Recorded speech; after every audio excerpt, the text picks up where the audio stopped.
കളമശ്ശേരി സ്ഫോടന കേസിൽ യഹോവ സാക്ഷികൾക്ക് വിദേശ നമ്പറിൽ നിന്ന് ഭീഷണി. പ്രതി ഡൊമിനിക് മാർട്ടിനെതിരെ മൊഴി നൽകരുതെന്നാണ് ഭീഷണി. ഉമേഷ് കൊച്ചിയിൽ നിന്ന് വാർത്തയുടെ വിവരങ്ങളുമായി ചേരുകയാണ്. ഉമേഷ്, ഇപ്പോൾ വിദേശ നമ്പറിൽ നിന്നാണ് ഭീഷണി വന്നിരിക്കുന്നത്. പോലീസ് ഇതിനെക്കുറിച്ച് വിശദീകരിക്കുന്നത് എന്താണ്? തിങ്കളാഴ്ച രാത്രി 10 മണിയോടെയായിരുന്നു ഈ യഹോവ സാക്ഷികളുടെ കൂട്ടായ്മ PRO ശ്രീകുമാറിന്റെ ഫോണിൽ ഈ ഭീഷണി സന്ദേശം എത്തുന്നത്.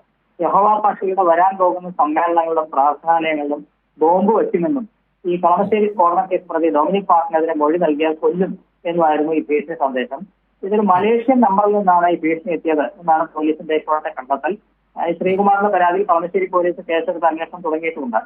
ഈ പോലീസ് പറയുന്നത് യഹോവ സാക്ഷികളുടെ ഇടയിലുള്ള സമാധാനത്തിനും ഐക്യത്തിനും ഭംഗം വരുത്തണമെന്ന ഉദ്ദേശമാണ് ഈ ഫോൺ വിളിച്ചയാൾക്ക്, ഈ പ്രതിക്കുള്ളത് എന്നാണ് FIR-ൽ പറയുന്നത്.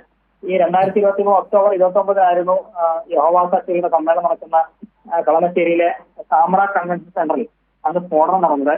അതിലെ പ്രതി കൊച്ചി തമ്മനം സ്വദേശി ഡൊമിനിക് മാർട്ടിൻ, ഇയാൾ പിന്നീട് പോലീസിൽ കീഴടങ്ങുകയൊക്കെ ചെയ്തു.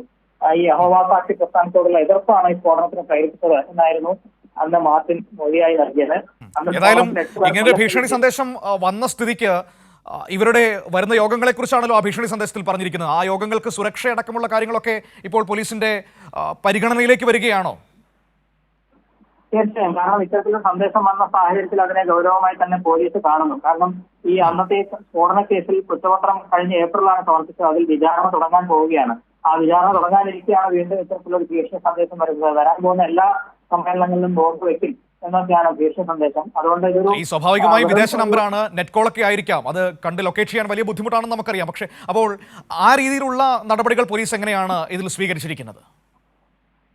തീർച്ചയായും ഇതൊരു വ്യാജ ഫോൺ കോൾ എന്നുള്ള നിലയിൽ ഇപ്പോൾ പോലീസ് കാണുന്നില്ല. അതിനെ ഗൗരവത്തിൽ തന്നെ എടുക്കുന്നു. അത് നിലവിൽ കളമശ്ശേരി പോലീസാണ് ഇതിൽ കേസെടുത്തിരിക്കുന്നത്. ഇത് സ്വാഭാവികമായും കളമശ്ശേരി പോലീസിൽ ഇൻസ്പെക്ടർ അദ്ദേഹത്തിന്റെ മേലുദ്യോഗസ്ഥരുമായിട്ട് ഈ വിഷയം ചർച്ച ചെയ്യും എന്ന് തന്നെയാണ് മനസ്സിലാക്കുന്നത്. വരാൻ പോകുന്ന സമ്മേളനങ്ങൾ എവിടെയൊക്കെയാണോ എന്നുള്ളത് സംബന്ധിച്ച് അന്വേഷിക്കും. അതിന് ആവശ്യമായ സുരക്ഷ ഏർപ്പെടുത്തുക, ആ നിലയിൽ തന്നെയുള്ള തീരുമാനം എടുക്കാൻ തന്നെയാണ് പോലീസ് ഇപ്പോൾ നടപടി സ്വീകരിക്കുന്നത്. ശരി ഉമേഷ്. ഉമേഷാണ് കൊച്ചിയിൽ നിന്ന് നമുക്ക് വിവരങ്ങൾ നൽകിയത്.